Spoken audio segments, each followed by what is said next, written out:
দুনিয়ার সম্পদ, লোভ, লালসা এগুলো নিয়ে পড়ে থেকো না। এই যে আমাদের ফ্যামিলি, আমাদের বাচ্চা কাচ্চা, আমাদের এত টাকা পয়সার হিসেব, মাস শেষে বাড়ি ভাড়া, গ্যাসের বিল, এইটা সেটা, আপনি কি মনে করছেন যে আপনি চলে গেলে এগুলো থেমে থাকবে? কিছুই থেমে থাকবে না, সব চলবে আগের মতো, থাকবেন না আপনি। এজন্য শাহাদাত ফয়সাল ওনার ফেসবুকে সর্বশেষে লিখে গিয়েছিল, আমি হীন দুনিয়া, মানে এমন দুনিয়া যেটাতে আমি নাই, সব চলে, সকাল গড়িয়ে বিকেল হয়, শীত শেষে গ্রীষ্ম আসে, দিন শেষে রাত নামে, সব চলে, নাই শুধু আমি। চিল্লায় বলেন ঠিক কিনা? তো এজন্য এগুলি একটু ভাবেন। অনেক ব্যস্ত আমরা, এই দুনিয়ার পুরো জীবনটা এটা হচ্ছে লালসাময় একটা জীবন, লোভ, মরিচিকা, মায়াজাল। এই মায়াজালে আমরা আটকে আছি, ফলে মৃত্যুর কথা আমরা ভুলে গিয়েছি। পাগলের মতো ছুটছি, আরো টাকা লাগবে, আরো খ্যাতি লাগবে, আরো যশ লাগবে, আরো দাপট লাগবে। আমার এত টাকা দিয়ে কি হবে?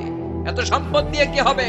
এত ব্যস্ততা দিয়ে কি হবে? তোমার স্টপ, থামুন, অনেক হয়েছে, আন্না, থামুন, take a rest, take a breath and think about death. Think that you have to go back to your Lord. একটু বসেন না, একটু ভাবেন যে আমাকে চলে যেতে হবে, চলে যেতে হবে। এই কোলাহল, এই ব্যস্ততা, এগুলো থাকবে, থাকবো না আমি। সাইয়েদনা ওমর ফারুক বলেছেন, মুতু ক্বাবলা আন তামুতু, মরার আগে একবার মরো। হাসিবু ক্বাবলা আন তুহাসাবু আলাইকুম, তোমার হিসাব নেওয়ার আগে তুমি একবার নিজের হিসাবটা করো না। কাগজ বের করে একটু লিখো না, কি কি ভালো কাজ করছিলা, যেগুলো দিয়ে নাজাতের ওসিলা হতে পারে, 1 2 3, আর কি কি আকাম কুকাম করছো দেখো না, লিখে দেখো তোমার অবস্থাটা কি। মরার আগে একবার মরো।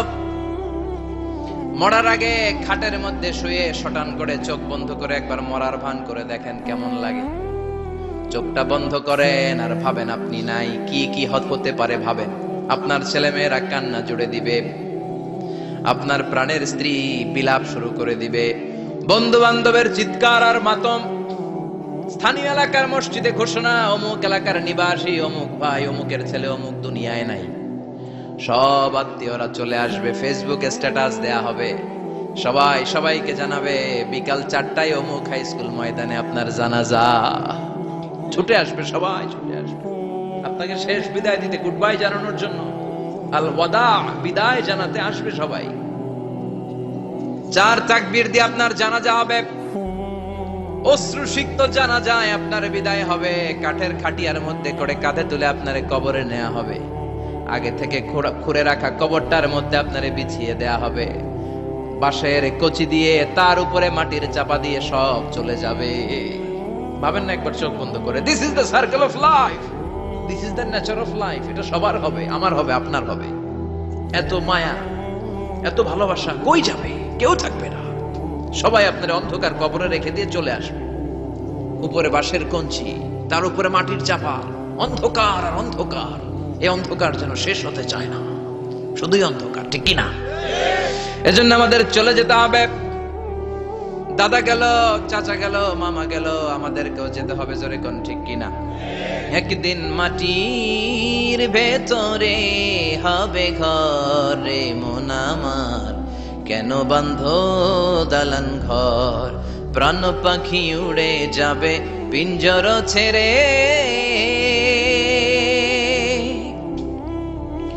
ধরা ধামে সবই রবে, তুমি যাবে চলে, বন্ধু বান্ধব যত, মাতা পিতা দ্বারা সুত, সবই হবে তোমার পরে মন আমার, কেন বান্ধ দালান ঘর, একদিন মাটির ভেতরে হবে ঘরে মন আমার, কেন বান্ধ দালান ঘর, ঠিক কিনা? সব করে থাকবে, চলে যেতে হবে আমাদেরকে। এজন্য আখিরাতের কথা যেন আমাদের স্মরণ হয়। বিশ্বনবী বলতেন, নাহাইতুকুম আন জিয়ারাতিল কুবুর, আমি তোমাদেরকে কবর জিয়ারত করতে আগে নিষেধ করতাম, কিন্তু এখন নিষেধাজ্ঞা প্রত্যাহার করে নিলাম। এখন সব সময় তোমরা কবরের সামনে যাবা আর জিয়ারত করবা। কবরস্থানে যান, ওদিকে যান, আপনারা একটু যাবেন, একটু গেলে আখিরাতের কথাটা স্মরণ হবে। ওখানে ছোট শিশুরা শুয়ে আছে, কিশোর যুবকরা আছে, আপনার মতো তাগড়া যুবক মুরব্বীরা আছে, এরা এই এলাকায় থাকতো, এরা আকাশ থেকে নেমে আসে না, এই এলাকার সন্তান, আজ নাই। একটা সার্টেন পিরিয়ড শেষে আপনিও থাকবেন না। This is the nature of life, this is the circle of life. ছোট্ট শিশু হয়ে এসেছিলেন, শৈশব, কৈশোর, যৌবন, প্রৌঢ়ত্ব। আগে ছিলেন সিঙ্গেল, বিয়ে করে হয়ে গেলেন ডবল। এরপরে আল্লাহ আপনাকে একটা মেয়ে দিল, এরপরে মেয়েকে বিয়ে দিয়ে শ্বশুর হলেন, এরপরে ওই মেয়ের ঘরে সন্তান হতে নানা হলেন। আর কতদিন? অনেক দিন হলো তো, অনেক লম্বা সময় পেয়েছেন আপনি। Think about death. এবার যাওয়ার কথা ভাবেন, আখিরাতের সামানের কথা ভাবেন, ফিরে যেতে হবে।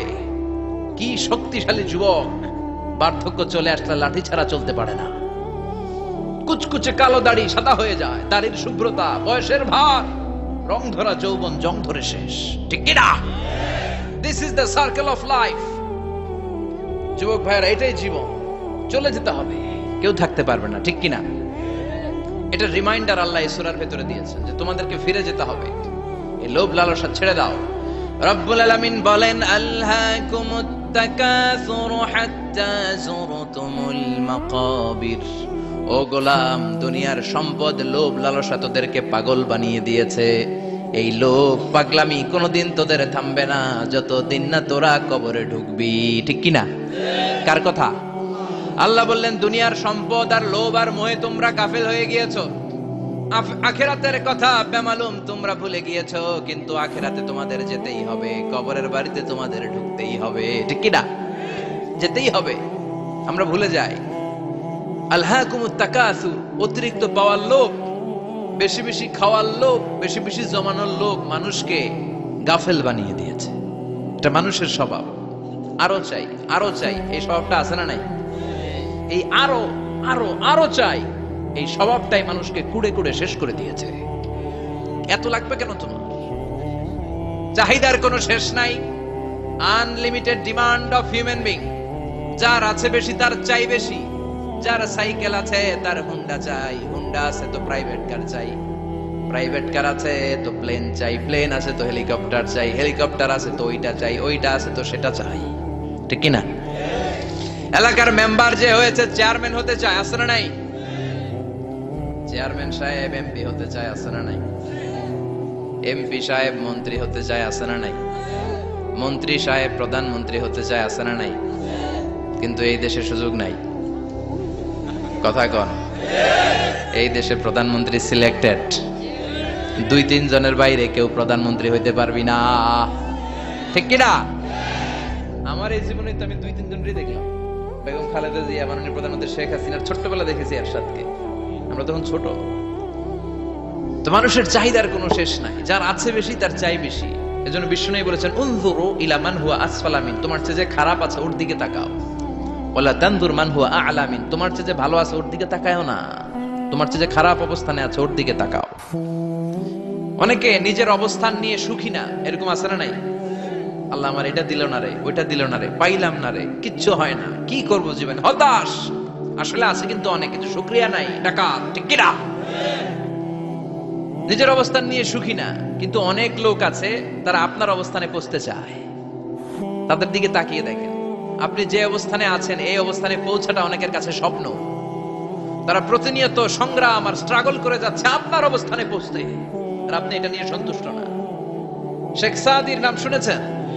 বালাগাল উলা কাশাফাত দুজা, এই কবিতাটার রচয়িতা, ইরানের বিখ্যাত এক কবি।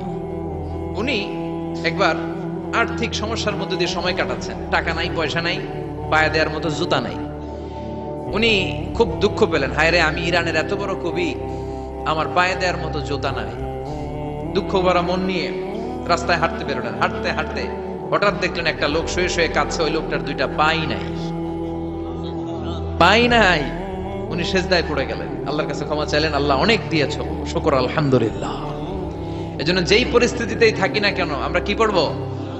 জোরে বলেন, কি পড়বো? এজন্য আল কানাতু মিনাল ইসলাম, অল্পে তুষ্ট থাকার নাম হলো ইসলাম। সম্পদ লাগবে কিন্তু সম্পদের পাহাড় লাগবে না। ঠিক কি না? অল্প খান, অল্প পড়েন, অল্প জামান, অল্পের ভেতরে বরকত ঢুকায়া দিছে কে? দেখবেন যাদের সম্পদ অল্প তারা সুখী বেশি। জরিপে এটা দেখা গিয়েছে, অনেক সার্ভেতে এটা এসেছে, যারা সম্পদশালী এরা দুঃখী বেশি। এদের দুঃখ বেশি, টেনশন বেশি। খুব স্বাভাবিক। টাকা যার বেশি রোগ তার বেশি, টাকা যার বেশি টেনশন তার বেশি। টাকা যার বেশি ঘরে শান্তি তার কম, আছে না নাই? ঘরের ভেতরে অশান্তি, ছেলে কথা শোনে না, ছেলে টানে গাঞ্জা, মেয়ে করে পরকিয়া, আছে না নাই?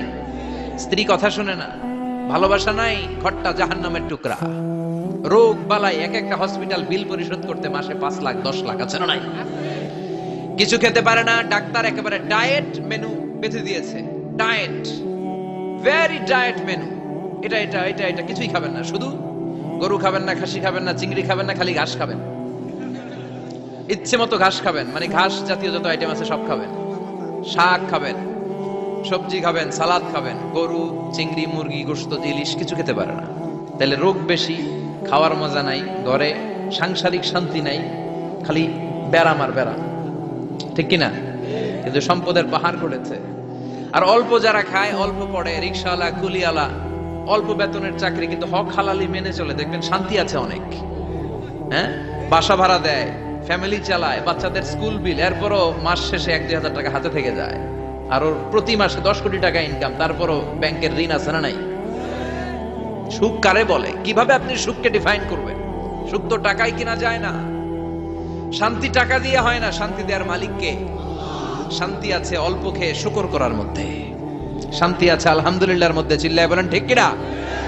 এজন্য অল্প খাবো, অল্প পড়বো, অল্প জামাবো, অল্পের ভেতরে বরকত দিয়েছে কে? দেখেন ধনী ভাইরা খেতে পারে না, কিন্তু রিকশালার কি সমস্যা হয়? রিকশালারা সব খেতে পারে, কুলিওয়ালা, দিনমজুর, এরা একেবারে স্লিম সুঠাম দেহি, মেদহীন পেট, পেটে কোনো মেদ নাই, ভুড়ি নাই। আর কুটিপতিদের মেদ আছে না নাই?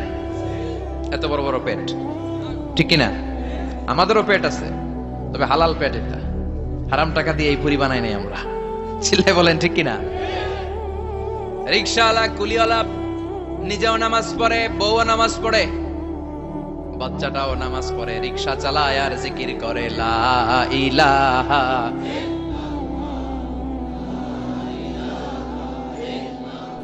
লা ইলাহা ইল্লাল্লাহু মুহাম্মাদুর রাসূলুল্লাহ সাল্লাল্লাহু। সুখ আর শান্তি, তাদের ঘরে সুখ। ধনী কোটিপতি ভিআইপি সিআইপিস, এদের রাতে ঘুম নাই, 1 ঘন্টা ঘুমানোর জন্য 4টা ট্যাবলেট খাওয়া লাগে, এরকম আছে না নাই? কিন্তু ঘুমের জন্য যে ট্যাবলেট খাওয়া লাগে রিকশাওয়ালা এটা জানেই না। ওর যেখানে রাইত ওইখানেই ওর মাথা বিছনায় লাগতে দেরি, ওর ঘুম আসতে দেরি হয়, ওর ঘুমে নাকের ডাকের আওয়াজে ট্রাকের ইঞ্জিনও ফেল। সুবহানাল্লাহ পড়েন। এজন্য অনেক বেশি সম্পদের পাহাড় করা লাগবে, এই চিন্তা যেন আমাদের মাথায় না আসে। চিল্লায় বলেন ঠিক কিনা?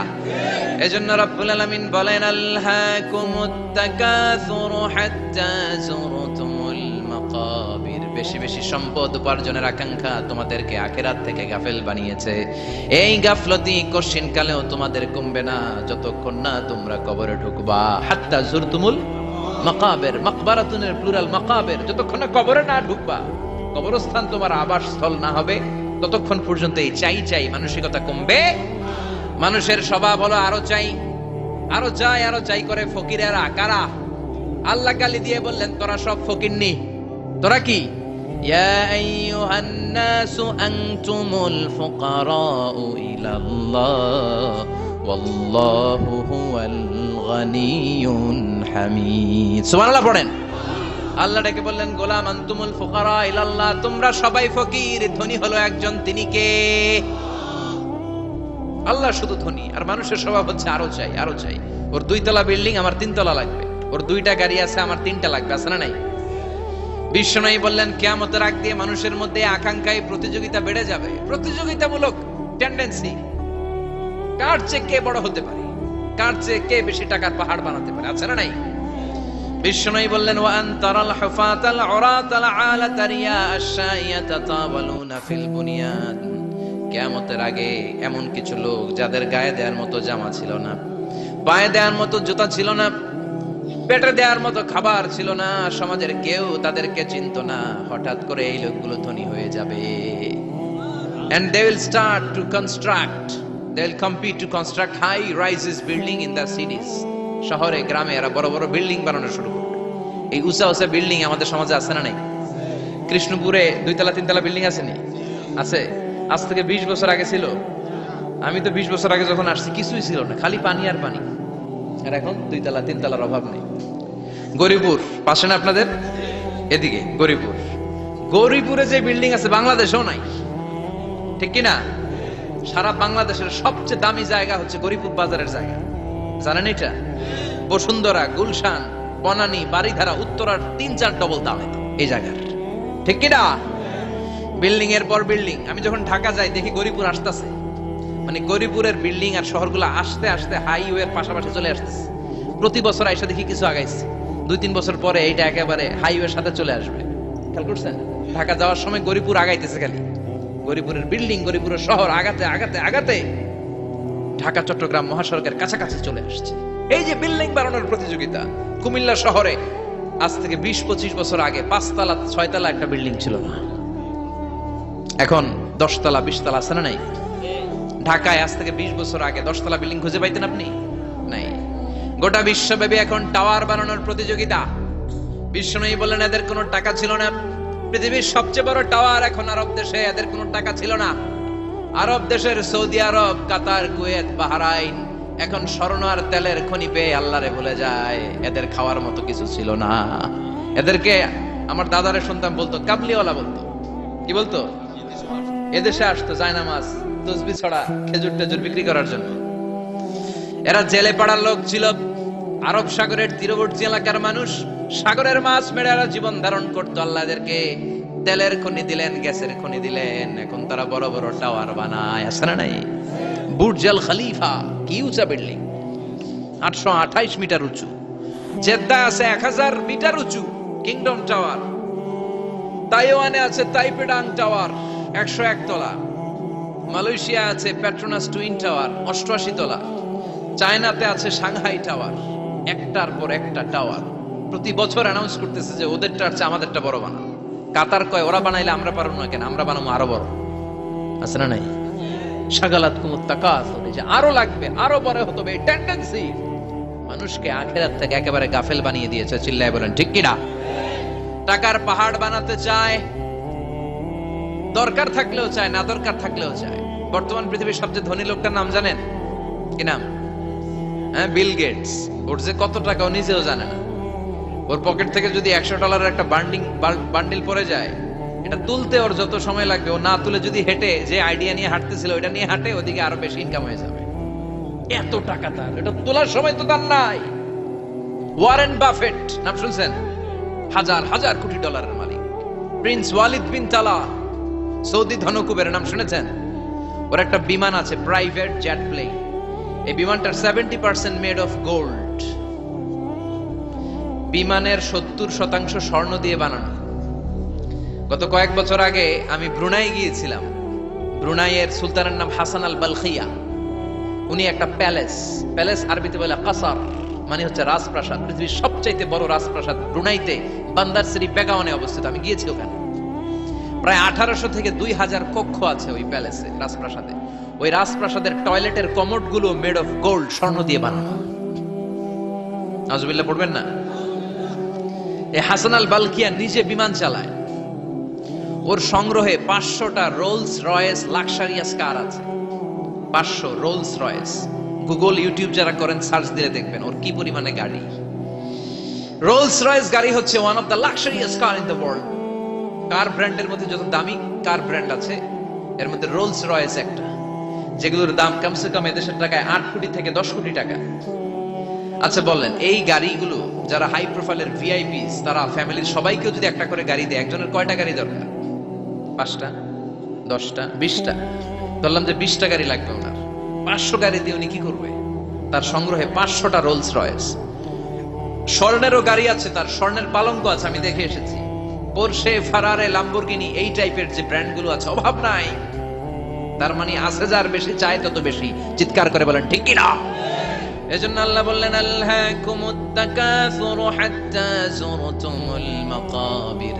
দুনিয়ার লোভ তোমাদেরকে আখিরাত থেকে গাফেল বানিয়ে দিয়েছে। দুনিয়ার লোভ লালসার মধ্যে পড়ে আখিরাতকে বেমালুম তোমরা ভুলে গিয়েছো। এই গাফলতি কোনোদিন কমবে না যতদিন না তোমরা কবরে ঢুকো, ঠিক কি না? সম্পদ উপার্জনে ইসলাম বাধা দেয় না, কিন্তু সম্পদ হৃদয়ে স্থান দেয়া যাবে না। সম্পদ উপার্জন করতে হবে, খরচ করে ফেলতে হবে। বেশি সম্পদশালী হতে হলে আল্লাহর সন্তুষ্টির জন্য যাকাত দিতে হবে। কে দিতে হবে?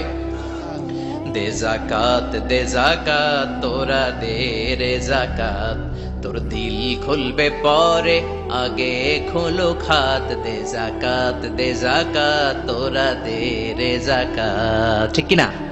দিল পরে খুলবে, আগে হাত খোলেন। হাত খুললে দেখবেন দিলটারে খুলে দিয়েছে কে? সাইয়েদনা মুসা আলাইহিস সালামের জামানায় ওনার চাচাতো ভাই ছিল মিশরের সবচাইতে বড় ধনী, যাকাত দেয় নাই। তার কি করুণ পরিণতি হয়েছে কোরআনে আছে না নাই? এত সম্পদ ছিল, তার সম্পদগুলো সে সিন্ধুকে আটকে রাখতো। আর এই সিন্ধুকের চাবিগুলো আলগানোর জন্য, কাঁধে নেওয়ার জন্য 10 জন লোক লাগতো। সিন্ধুক কাঁধে নেওয়ার জন্য, সিন্ধুকের চাবির গোছা কাঁধে নেওয়ার জন্য কয়জন? তাহলে কি পরিমাণ সম্পদ ছিল? সাইয়েদনা মুসা বললেন, সম্পদের মালিক তুই হস নাই, আল্লাহ বানাইছে। কারণ বলে, ইন্নামা উতিতুহু আলা ইলমিন ইনদি, আল্লাহ আমারে সম্পদ দেয় নাই, আমি আমার মেধা খাটিয়ে সম্পদ বানিয়েছি। যাকাত আমি দিব না।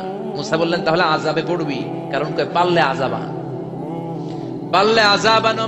আল্লাহ বললেন, ফাখাসাফনা বিহি ওয়া বিদারহিল আরদ, ও মুসা নিরাপদ দূরত্বে চলে যাও, এখনই ভয়ঙ্কর ভূমিকম্প হবে, আযাব দেব। কারণ সহ কারণের সব সম্পদ আমি জমিনের ভেতরে ঢুকায়া দেব। আমি নিজে কারণের বাড়ি দেখে এসেছি। মিশরের রাজধানী কায়রো থেকে প্রায় 150 কিলো দূর একটা জেলা আছে, ফায়ুম জেলা। ওইখানে কারুনকে আল্লাহ তার সব সম্পত্তি সব মাটিতে দাবিয়ে দিয়েছেন। দাবাতে দাবাতে হাঁটু পর্যন্ত যখন কারুন জমিনে দেবে যায়, ভাবছে উঠে যাবে। কোমর পর্যন্ত যখন মাটির মধ্যে দেবে যায়, ভাবছে উঠতে পারবে। গলা পর্যন্ত যখন দেবে যায়, হাত তুলা কয়, আমি ঈমান আনলাম। ও মুসা, সব সম্পদ তোর আর তোর আল্লাহর লইয়া যা, খালি আমারে বাঁচা, আমারে। সব গাদ্দারদের একই পরিণতি। ফেরাউনরেও যখন আল্লাহ লোহিত সাগরে পানি খাওয়াতে খাওয়াতে পেটটা এত বড়, হাত তুলা কয়, আনা মিনাল মুসলিমিন, আমি মুসলমান, আমি ভালো মানুষ। আল্লাহর কোরআন সাক্ষী, সে বলেছে আনা মিনাল বনি ইসরাইলরা যে আল্লাহরে মানে, আমিও তারে মানি, আমিও আল্লাহর দলের একনিষ্ঠ কর্মী। আর পানি খাইতে পারি না, আল্লাহ বাঁচাও। আল্লাহ কয় আরো খা। শেষ, ফেরাউন শেষ, নমরুদ শেষ, কারুন শেষ। পুরো সম্পদ সহ আল্লাহ কারুনকে জামিনের ভেতরে দাবিয়ে দিলেন। এজন্য সম্পদ যাদের বেশি, যাকাত দেওয়ার দরকার আছে না নাই? দারিদ্রতা বিমোচনের জন্য যাকাত দিবেন। যাকাতের শাড়ি লুঙ্গি এইভাবে না, অনেকে কিন্তু দেয় যাকাতের শাড়ি, যাকাতের লুঙ্গি, যাকাতের গামছা, এরকম ডাকাইত আছে না নাই? বাংলাদেশে এমনও হয়েছে, যাকাতের শাড়ি দিবে বলে সে পত্রিকায় নিউজ করেছে, আর ওই শাড়ি আনার জন্য শাড়ি দিবে 5000, মানুষ এসেছে 5 লক্ষ। পদপৃষ্ঠ হয়ে 11 জন নারী এক জায়গায় মারা গিয়েছে। কিয়ামতের দিন আল্লাহ বিচারের কাঠগড়ায় এই বিজনেস ম্যাগনেটকে দাঁড়িয়ে সেদিন জিজ্ঞাসা করবে যে, কেন তুই এদেরকে কষ্ট দিয়েছিলি? চিল্লা এখন ঠিক কিনা? এদের মৃত্যুর দায়ভার এই শিল্পপতি এড়াতে পারবে না। যাকাতের শাড়ি, যাকাতের লুঙ্গি বিতরণের জন্য আল্লাহ তোমারে ধনী বানায় নাই। ধনীদের দায়িত্ব হলো গরিবের হাতে সম্পদ পৌঁছে দেয়া। ওয়া ফি আমওয়ালিহিম হাক্কুন লিসাইলি ওয়াল মাহরুম। গরিব আমার কাছ থেকে সম্পদ আর যাকাত নিয়ে সে আমার প্রতি করুণা করেছে। আমি যাকাত দেই বলে আমি কোনো দয়া দেখাই নাই। কথা বুঝতে পেরেছেন? আইডিয়াটা ক্লিয়ার করে নেন। যাকাত দেয়া আমার জন্য কি? কথা বলেন, ফরজ। আর যে যাকাত নেয় তার জন্য যাকাত খাওয়া কি ফরজ? আমি গরিব মানুষ, আমি যাকাত খাবো না, না খাইয়া থাকুম, রোজা রাখুন।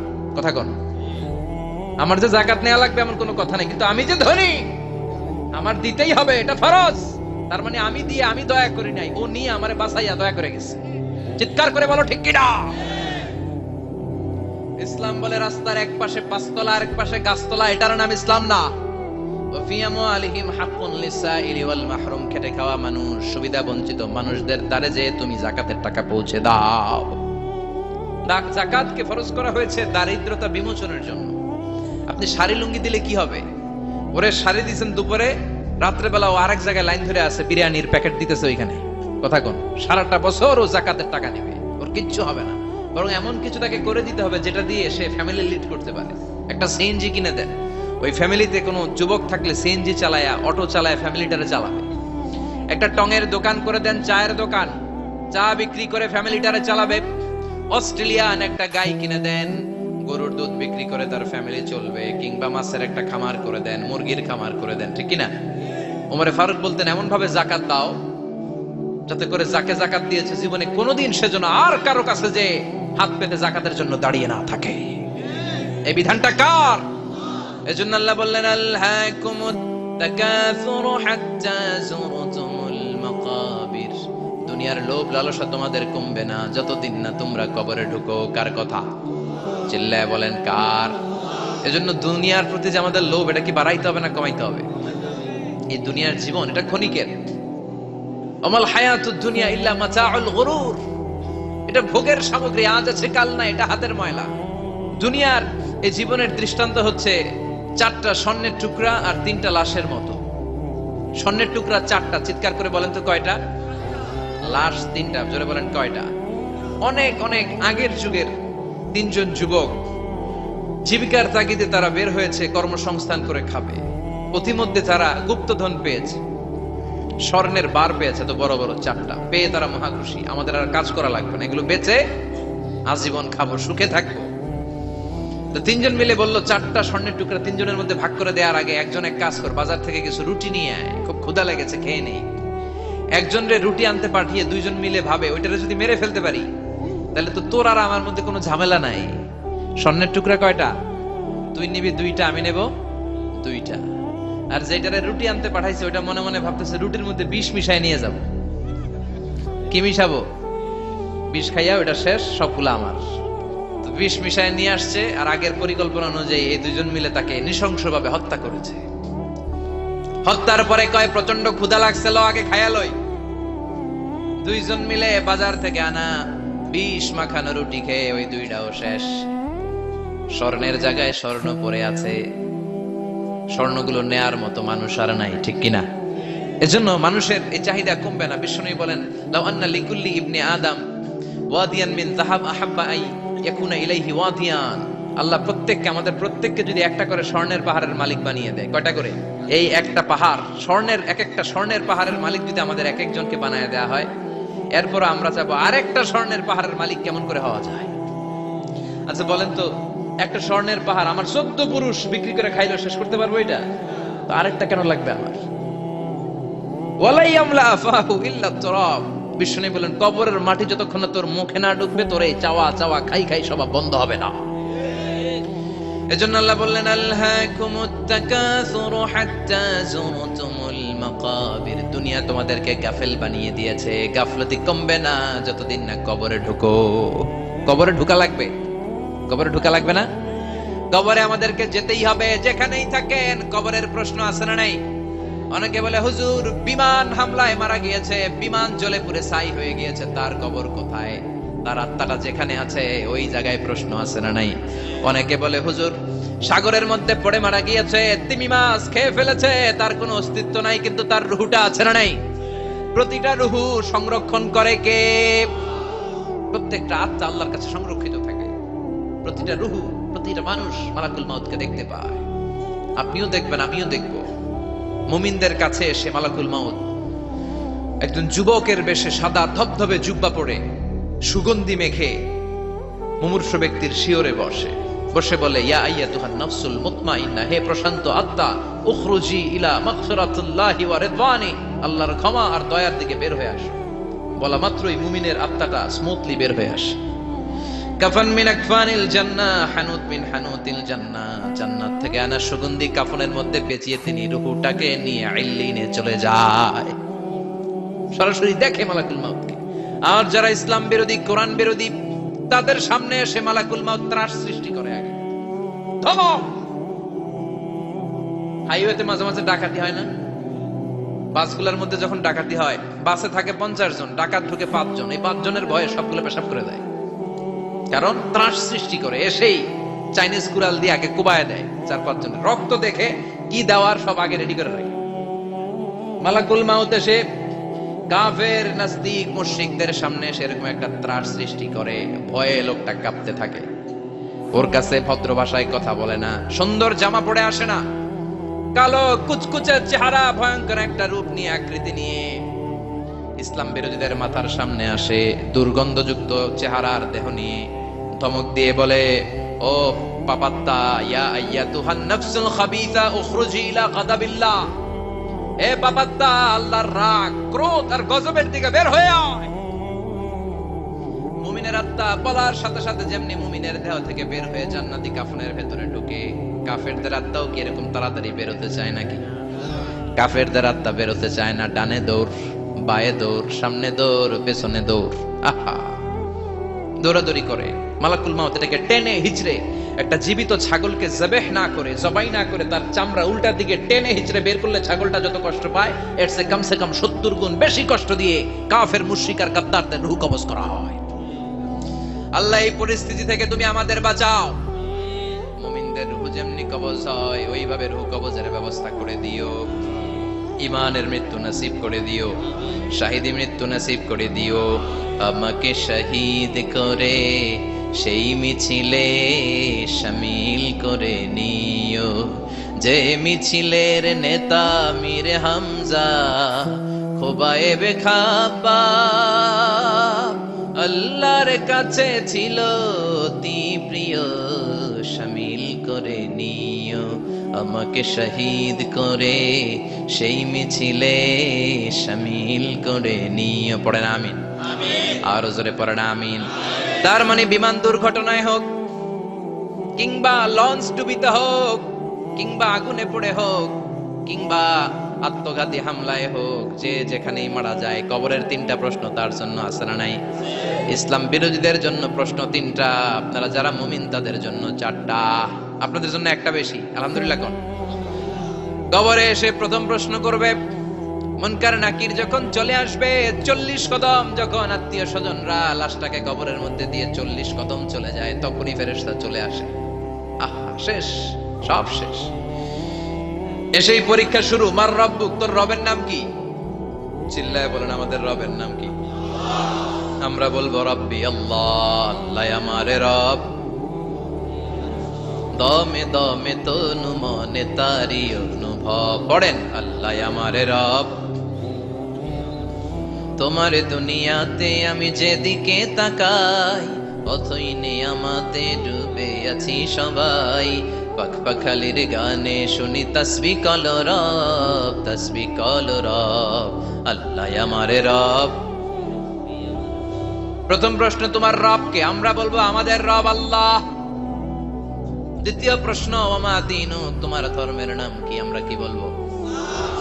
তৃতীয় প্রশ্ন, বিশ্বনবীর চেহারা দেখিয়ে বলা হবে আতারিফু হাদার রাজুল, এই লোকটারে চিনো নাকি? আমরা বলবো চিনি, আমাদের প্রাণের নবী। ঠিক কি না? চাঁদের চেয়ে সুন্দর তুমি নবী আমার কামলিহি ওয়ালা, দু জাহানের বাদশাহ তুমি প্যারা নবী সাল্লে আলা, চাঁদের চেয়ে সুন্দর তুমি নবী আমার কামলিহি ওয়ালা। ঠিক কি না?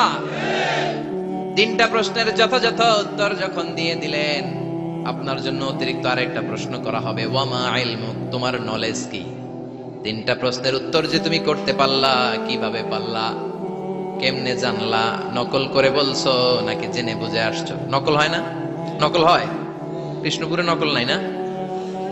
এখন মনে হয় এগুলো একটু কমছে। একটা সময় ছিল অনেক নকল হইতো। পাঞ্জাবের ভিতরে নকল, পকেটে নকল, টুপির ভিতরে নকল, মৌজার ভিতরেও নকল। এমনকি মেয়েরাও নকল করে পরীক্ষার হলে আসে না নাই?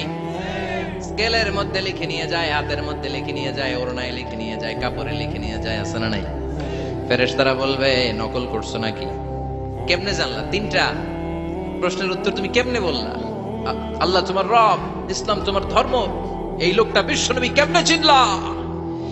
আপনাকে তখন বলতে হবে আমি কোরআন থেকে শিখেছি, আমি হাদিস থেকে শিখেছি, আমি ইসলাম জেনে বুঝে মেনেছি, আমি আন্দাজে কোথাও ঘুরি নাই। চিল্লা এখন ঠিক কিনা? আপনাকে বলতে হবে, এজন্য শিখতে হবে, প্রতিনিয়ত ইসলাম সম্পর্কে জানতে হবে, আখের গোছাতে হবে, জীবনটাকে আলোকিত করতে হবে। চিল্লায় বলেন ঠিক কিনা? 4টা প্রশ্নই যখন হয়ে গেল, ফেরেশতারা বলবে আহলান ওয়া সাহলান ওয়া মারহাবান বিক, খোশামদেদ, কংগ্রাচুলেশন, খোশামদেদ, কংগ্রাচুলেশন, সব প্রশ্নের উত্তর তুমি পেরেছো। ফায়ুফসাহু লাহু কবরুহু 70 যিরান, আপনার কবরটারে 70 হাত লম্বা করে দেয়া হবে। ওয়ায়ুফতাহু লাহু বাবুন ইলাল জান্নাহ, আপনার কবর থেকে জান্নাতের দিকে দরজা খুলে দেয়া হবে। ওয়ায়ুলবাসু মিন লিবাসি আহলিল জান্নাহ, জান্নাতের 2টা রেশমি কাপড়ের পোশাক এনে আপনারে পরিয়ে দেয়া হবে। আর বলা হবে নাম কানাউমিল আরুস, ঘুমাও, sleep, you should get some sleep now, তোমাকে লম্বা সময় পাড়ে দিতে হবে, ঘুমাও। কানাউমিল আরুস, যেমনি বর বাসর রাতে আরামসে ঘুম দেয়, বাসর রাতে যেমনি বর কনেকে নিয়ে মধুর ঘুম দেয়, তুমিও ঘুমাও, কেউ তোমার ঘুম ভাঙবে না। মালাক ইসরাফিলের কিয়ামতের জন্য ইসরাফিলের সিংহায় যে ফুৎকার আছে, ওই ফুৎকার ছাড়া কোনো কিছুই তোমার ঘুম ভাঙাতে পারবে না। আলহামদুলিল্লাহ পড়েন। আল্লাহ আমরাও যেন 4টা প্রশ্নের উত্তর দিয়ে লম্বা একটা ঘুম দিতে পারি, পড়েন আমিন। ওয়া আম্মাল কাফির ওয়া আহলুশ শিমাল, আর ইসলাম বিরোধী যারা, তাদের সামনে আসবে মালাকান আসওয়াদান আজরাকান, কৃষ্ণ বর্ণের দেহ, নীলাভ বর্ণের দুটো চোখ, গায়ের রং কালো, চোখের রং নীল। দেখতে কেমন লাগে? আলিফ লাইলার ভূতের মতো। কথা কন। গায়ের রং কালো, চোখের রং নীল। ফেরেশতা দুইটা আসবে, এসে ত্রাস সৃষ্টি করবে, এসে বলবে, বল তোর রবের নাম কি? মার রব্বুক। ইসলাম বিরোধী মুশরিক কাফের নাস্তিক এরা বলবে, আমি জানি না আমার রবকে, আমি জানি না। আমি তো আজীবন শুধু চেয়ার করেছি, মদ খেয়েছি, আমি ধর্ষণে সেঞ্চুরি করেছি দুনিয়ার বুকে, আমি টেন্ডারবাজি করেছি, চাঁদাবাজি করেছি, আমি মাস্তানি করেছি। আমার দাপটে এলাকার ইসলাম প্রিয়রা বাসায় ঘুমাতে পারে না। আমি ছিলাম টেন্ডারবাজ, আমি ছিলাম গডফাদার, সন্ত্রাসীদের লিডার, আমি ছিলাম ডন 1 2 3 সব, আমি ছিলাম ডনের ডন, আমি ছিলাম মাস্তান রংবাজ। রব টপ কি আমি তো জানি না। লাদ্রি লাদ্রি আমারে জিজ্ঞেস করো না। আবার প্রশ্ন করা হবে, ওয়ামা দীনুক, তোর ধর্মের নাম কি? বলবে লা আদরি, আমার কোনো ধর্ম নাই, আমার কোনো ধর্ম নাই, আমি শুধু মৌজ মাস্তিতে ছিলাম, আমি আনন্দ ফুর্তি করেছি, ইসলাম নিয়ে আমার মাথা ব্যথা ছিল না। আজীবন ইসলামরে আমি বাস দিয়েছি, চিল্লায় বলেন ঠিক কিনা? ইসলাম বিরোধীদের সাথে ছিল আমার চলাফেরা, আমার সব সাঙ্গ পাঙ্গ ছিল গুন্ডা বদমাশ ইসলাম বিরোধী। রব কি, ইসলাম কি, এগুলো আমি জানি না। আমার এগুলো জিজ্ঞেস করো, ধর্ম কি আমি জানি না, আমি কিচ্ছু মনে করতে পারছি না। 3 নাম্বার প্রশ্ন করা হবে, আতারিফু হাদার রাজুল, দেখো তো এই লোকটারে চিনো কিনা? কয় না, চিনি না, তবে মনে হয় এই লোকটারে দুনিয়ার বুকে আমি গালি দিতাম, এই লোকটার বিরোধিতা করতাম, ব্লগের মধ্যে এই লোকটার ব্যাপারে কুৎসা রটনা করতাম, এই লোকটার কার্টুন বানিয়ে আমি হিংসা ছড়িয়ে দিতাম, এই লোকটার ব্যাপারে আমি এলাকার মধ্যে অপপ্রচার চালাতাম। ফেরেশতারা বলবে, তাই? এই ছিল তো ডিউটি। তারা এখনই আমাদের খেলা শুরু, এখনই শুরু। ফায়ুতরাকু বিমাতারিকা মিন হাদিদ, লোহার একটা হাতুড়ি দিয়ে মাথা থেকে পা পর্যন্ত পিটানো হবে, পিটিয়ে ওর গোশতর হাড্ডিগুলোকে থেতলে ফেলা হবে। ওয়ায়ুকালু লিল আরদি ইলতাইমি, কবরের দুই পাশের মাটিরে বলা হবে, এবারে দুই দিক থেকে তোরা চাপ দে। চাপ দেয়া হবে, ধাক্কা ধাক্কি করেও সে সুবিধা করতে পারবে না। মাটি আস্তে আস্তে আস্তে আস্তে দেহের দুই দিকে লেগে এমন জোরে দুইটা চাপ দিবে, ফাতাখতালিফা আতলাউহু, তার ডান পাশের পাজরের হাড্ডি বাম দিকে ঢুকে যাবে, বাম দিকের হাড্ডি ডানে চলে যাবে। বিশ্বনবী বললেন, এই হাতুড়ি দিয়ে পিটানোর শাস্তি, কবরের চাপ দেওয়ার শাস্তি চলতেই থাকবে হাত্তাল কিয়ামা, কিয়ামত পর্যন্ত। আল্লাহ কবরের শাস্তি থেকে আমাদের বাঁচাও। আমরা এই আযাব পেতে চাই না, আমরা যেন ঠিকভাবে কবরের 4টা প্রশ্নের উত্তর করে দিয়ে লম্বা ঘুম দিতে পারি। আল্লাহ তুমি তৌফিক দাও। এজন্য আল্লাহ বললেন, গোলাম দুনিয়া নিয়ে পাগল হয়ে থেকো না, এই দুনিয়ার জীবন আসল জীবন নয়, আসল জীবন হলো কবরের জীবন। জোরে বলেন ঠিক কিনা? এই জন্য মাঝে মাঝে কবরে যাবেন, কবরস্থানে দাঁড়িয়ে চিন্তা করবেন, এই জায়গায় আমারও আসতে হবে।